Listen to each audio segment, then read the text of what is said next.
Do you remember a time when you were a child, captivated by magic of fairy tales? The stories that took you to the enchanted worlds where animals could speak to you, adventures awaited in hidden forests, and treasures just sat there beyond your reach, and princesses waited to be saved. The Tarot of the Divine brings all of that back into your life.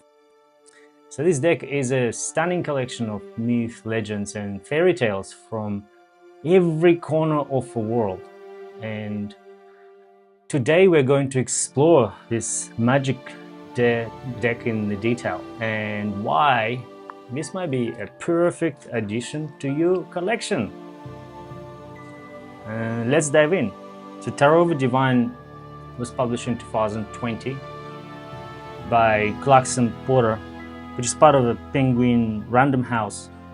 And this particular deck was created by Yoshitani. Beyond Tarot, she has collaborated with major companies like Disney, DC Comics, and Netflix.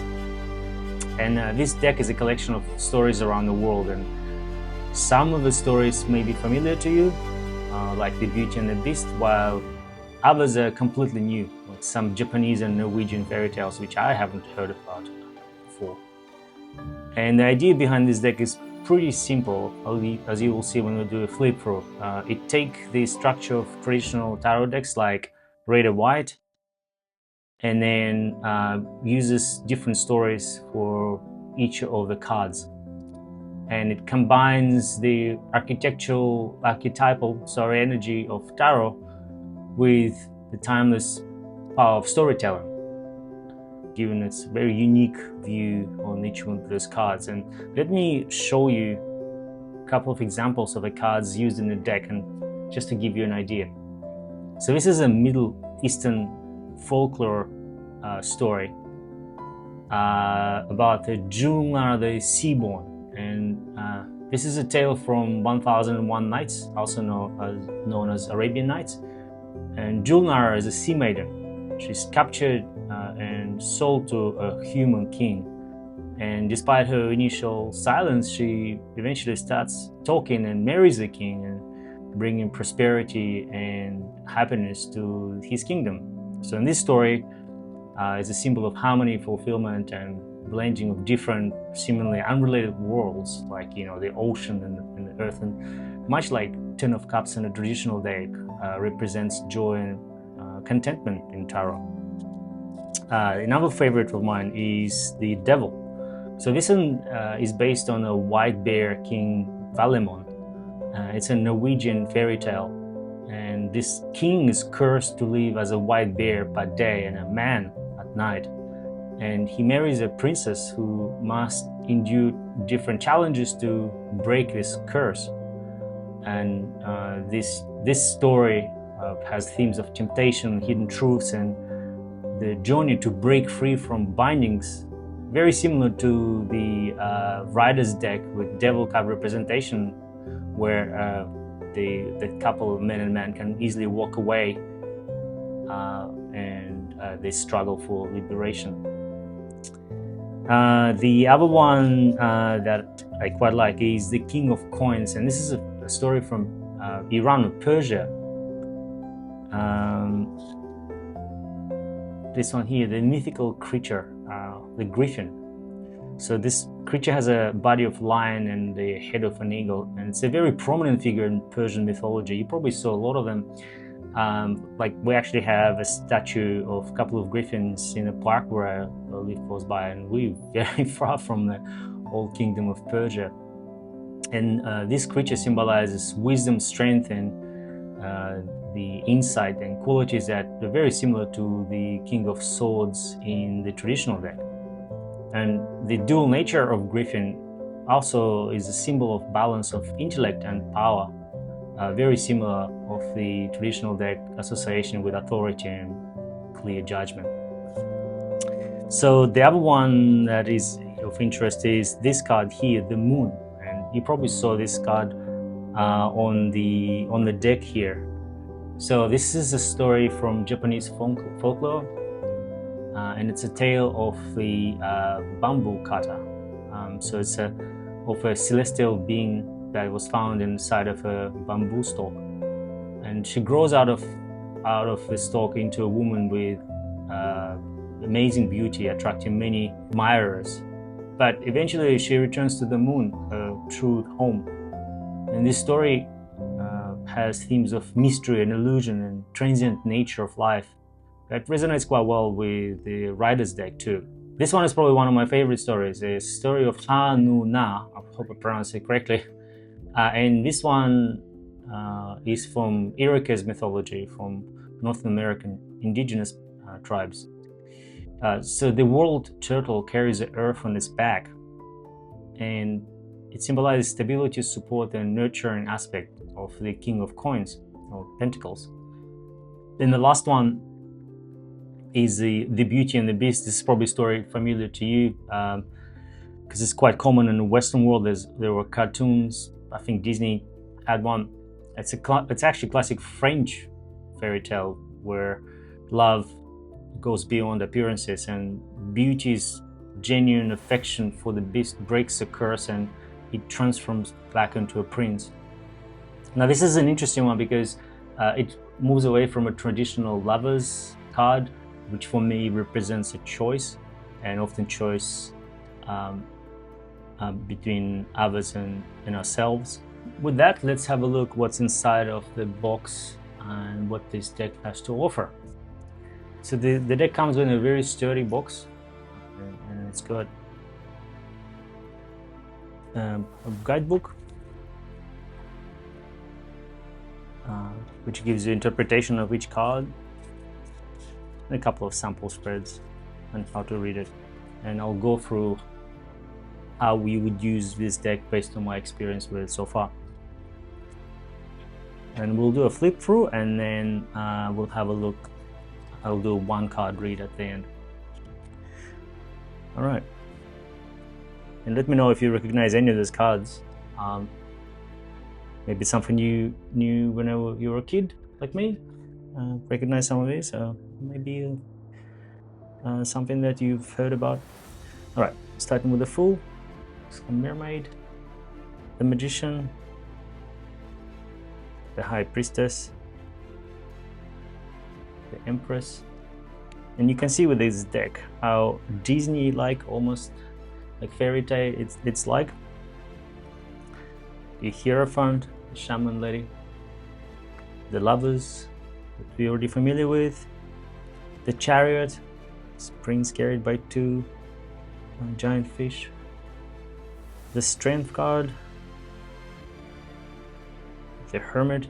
Well, I like this interpretation of a hermit, a version of a hermit. And cards themselves are quite sturdy. Like, I've been using this deck for a few days now, and yeah, they look pretty good. I think they'll survive a lot of readings. Justice, the Hanged Man, different take on this. The Hanged Man is hanged by two feet here. The Death, I quite like this one. The Temperance, this looks to me like an Indian goddess. The Devil that you're already familiar with. The Tower, quite a different take on this story. Tower actually doesn't tumble, but it's got this creature on top and two people falling down. The Star, I believe this is a Norwegian story. The Moon that you're already familiar with, the lady from a bamboo stalk. The Sun, Egyptian motifs here. Judgment with a monkey and a lotus flower. The World, the Ace of Cups, moving to minor arcana now. The Two of Cups, the Three of Cups, Four of Cups. It's a Japanese inspired story, or maybe Chinese. Five of Cups, very similar with the RWS Rider-Waite Smith deck. This looks like a Slavic story to me, maybe Norwegian as well. Seven of Cups, that looks very much like Aladdin story to me. The Eight of Cups. Nine of Cups, looks like a Persian story. The Ten of Cups. The Page of Cups. The Knight of Cups, the Mongolian looking fella with an eagle or falcon probably. Queen of Cups, a mermaid. The King of Cups, the Chinese looking dragon there, a sea dragon maybe. The Ace of Coins, moving to coins or pentacles. On this deck they are called coins. The Two of Coins, Three of Coins. This is like, I can't tell the tradition on this one. It looks like Native American, but then the masks look a bit like maybe Japanese masks. Four of Coins, Five of Coins, very similar to the Five of Coins from the Rider deck. The Six of Coins, Seven of Coins, Eight of Coins, Nine of Coins, a happy fella feeding a bird or maybe just hanging out with a bird. 10 of Coins. This looks like a Chinese story to me. Yeah, maybe Tibetan, maybe. Page of Coins, the Knight of Coins, the Queen of Coins, and my favorite one, the King of Coins, the World Turtle. Quite like this card. The Ace of Swords, I think this is a story and I haven't read this one. I think it's about catching the Gurdjieff knot, finding simple solutions to complicated problems. Moving to swords now. Two of Swords, a lot of similarity with the Rider's deck. Only they got the fire around the character there. Three of Swords, Four of Swords, and Five of Swords. Egyptian motif, but very similar design though. You got a pharaoh, I think, in the back. Six of Swords, the Seven of Swords. I like the cheeky coyote in the middle, and there's a monster looking at it in the back. Eight of Swords, girl wearing a donkey skin, I think it is. Nine of Swords, Ten of Swords, Page of Swords, Knight of Swords, Queen of Swords, King of Swords. That's the Griffin again from Persian story. Ace of Wands, Two of Wands, Greek or Roman motifs here. Three of Wands, Four of Wands, Five of Wands, Six of Wands, Seven of Wands. That's another card of my favorite. Hope you found some favorites here too. This is an ominous looking picture with the house on chicken legs and flame skulls.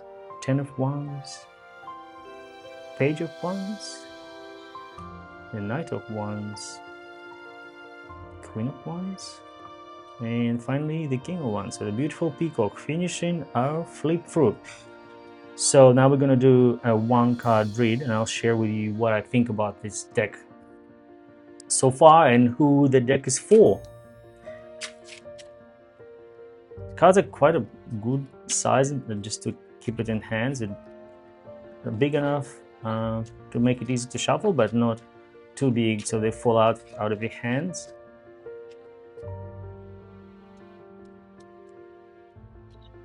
And I think this deck is also, normally with the new decks, it's quite hard to break the deck. This one I feel like they're quite alright to break the deck in half, which I'm failing to do right now, but there we go. Alright, so let's have a look. Page of Coins. So the way the book is structured, it's basically just giving you a couple of sample reads on how to use a deck, and then each card has a story, right, and its meaning. Page of Coins.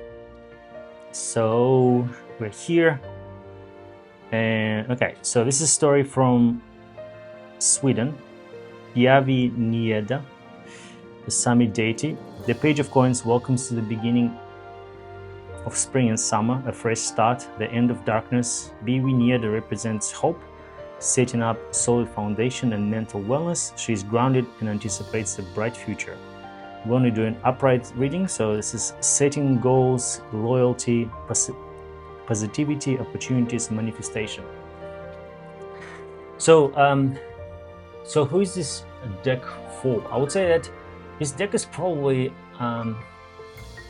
it will appeal to many different reasons, right? So, if you like to explore different stories of the world, this deck is perfect for you. Each one of these cards has a story, and with 78 cards in this deck, you get 78 stories from different parts of the world, right? Now, it's also going to be a deck for someone who wants to introduce a teenager, perhaps, or beginners to tarot, because it's not an intimidating artwork as you would see in traditional Rider-Waite-Smith deck, especially with swords. This is quite easy to digest. There isn't any ominous looking card, even the death one, just like an innocent looking card.